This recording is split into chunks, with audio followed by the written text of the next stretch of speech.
오늘도 하나님의 은혜가 저와 여러분에게 함께하기를 기원합니다. 1절 말씀 보시면 여호와께서 또 욥에게 일러 말씀하시되, 지금 이 자리에는 누가 있죠? 욥과 세 친구와 엘리후가 있습니다. 그러나 하나님께서는 욥에게만 말씀하십니다. 세 친구와 엘리후에게는 한마디도 하지 않으십니다. 2절에 이렇게 말씀하시죠.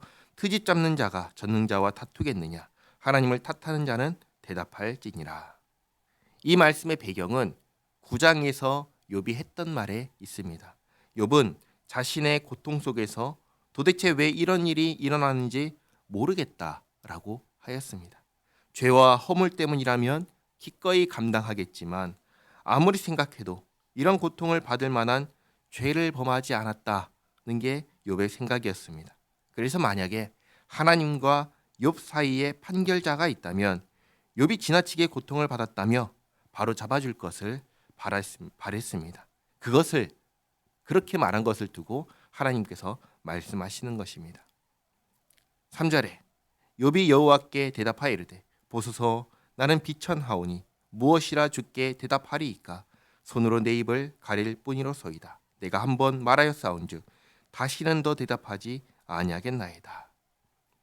앞에 9장에서 욥은 이렇게 말했습니다. 9장 3절 말씀을 보면은 사람이 하나님께 변론하기를 좋아할지라도 1000마디에 한마디도 대답하지 못하리라.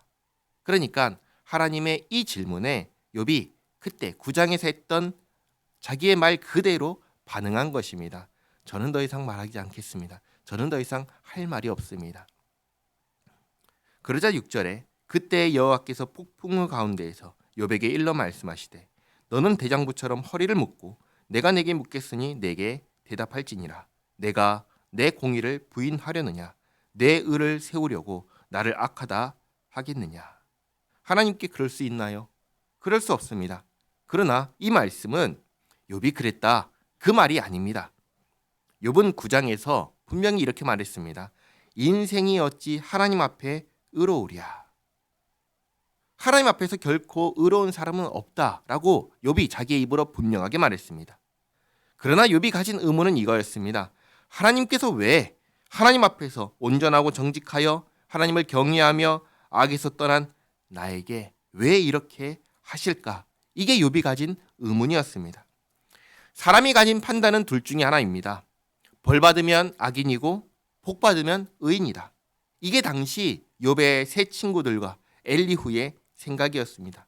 그런데 욥은 자기의 생애를 통해서 형통한 악인이 있고 고난받는 의인도 있다는 것을 보았습니다.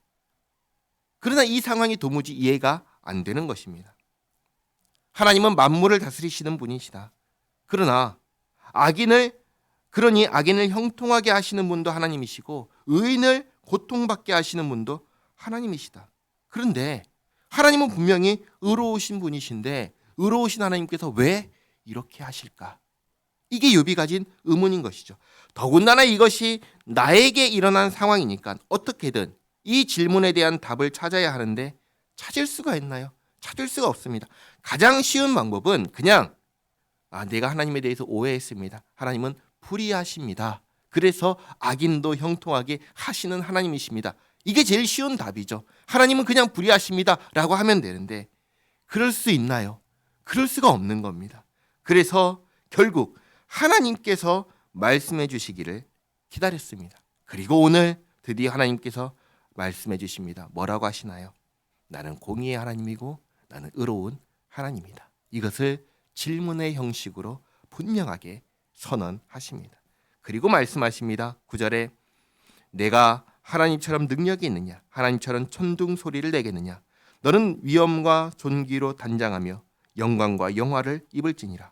너희 넘치는 노를 비우고 교만한 자를 발견하여 모두 낮추되 모든 교만한 자를 발견하여 낮아지게 하며 악인을 그들의 처소에서 짓밟을지니라. 그들을 함께 진토에 묻고 그들의 얼굴을 싸서 은밀한 곳에 둘지니라. 그리하면 내 오른손이 너를 구원할 수 있다고 내가 인정하리라. 하나님보다 더 능력이 있어서 하나님을 대신해서 이렇게 할 수 있는 사람이 있나요? 없지요. 오직 하나님만이 이 일을 하실 수 있습니다. 그리고 15절에 이제 소같이 풀을 먹는 배의 못을 볼지어다. 내가 너를 지은 것 같이 그것도 지었느니라. 이 배의 못이 어떤 짐승인지 어떤 동물인지 우리는 분명하게 알 수 없습니다. 다만 분명한 것은 하나님께서 사람과 같이 그것도 하나님께서 창조하셨다는 사실입니다. 하나님께서 배의 못에 대해서 말씀하시기를 16절에 그것의 힘은 허리에 있고 그 뚝심은 배의 힘줄에 있고 그것이 꼬리치는 것은 백향목이 흔들리는 것 같고 그 넓적다리 힘줄은 서로 얽혀 있으며 그 뼈는 녹광 같고 그 뼈대는 쇠 막대기 같으니 그것은 하나님이 만드신 것 중에 으뜸이라. 그것을 지으신 이가 자기의 칼을 가져오기를 바라노라.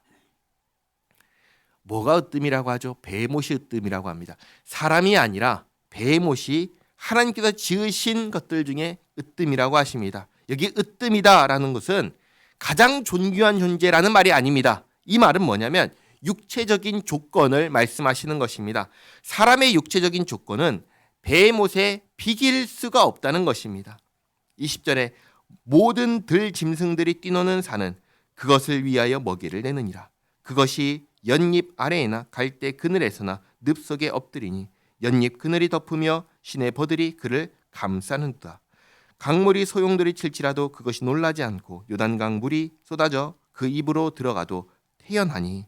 사람은 어떤가요? 사람은 소용돌이 치는 강물에 놀라고 물이 쏟아져 입에 들어가면 정신을 잃습니다. 그러나 배의 못은 그렇지 않습니다.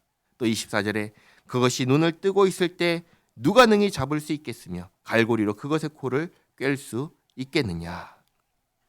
이렇게 배의 못과 사람 모두 하나님께서 창조하신 피조물에 불과한데 이 사람은 배의 못만도 못한 신체 조건을 가지고 있습니다. 이것을 말씀하시는 이유는 사람이 가진 한계를 분명히 알게 하시기 위해서입니다. 내일 말씀하실 리워야단이라는 것도 마찬가지입니다. 사람이 자기의 한계를 안다면 결코 하나님을 판단할 수 없다는 사실 또한 알 것입니다. 하나님 앞에 겸손해야 한다는 것도 알 것입니다. 하나님은 하나님이시고 사람은 사람이시다. 사람에 불과하다는 것을 분명하게 알게 될 것입니다. 이것을 알게 하시려고 말씀하시는 것입니다. 내일 이어서 하나님의 말씀을 듣도록 하겠습니다. 기도하겠습니다. 좋으신 하나님, 오늘 욥이 듣고 싶어 했던 질문에 답을 주시는 하나님의 말씀을 들었습니다. 도대체 하나님은 의로우신 하나님이실까? 왜 나에게 이렇게 하실까? 이 질문 앞에 하나님께서 내 의를 세우려고 내 공의를 부인하고 나를 악하다 할 수 있겠느냐 반문하시며 사람은 그럴 수 없다는 걸 분명하게 하시고 또 하나님께서 의로우시고 공의로우신 하나님이시라는 것을 분명하게 알게 하셨습니다. 오히려 사람은 피조물에 불과하고 하나님의 행사를 다 알 수 없고 하나님이 아닌 짐승조차 어떻게 할 수 없는 한계를 가진 존재라는 것을 분명하게 알려주셨습니다. 그러하오니 우리는 다만 입을 가리고 주님의 말씀을 듣습니다. 우리의 귀를 열어 듣게 하시고 우리의 위치를 깨달아 알게 하옵소서. 겸손히 주께서 보여주시고 알려주신 바 우리가 우리의 위치에서 마땅히 해야 할 바를 하며 주님을 섬기며 살게 하옵소서. 예수님의 이름으로 기도하옵나이다. 아멘.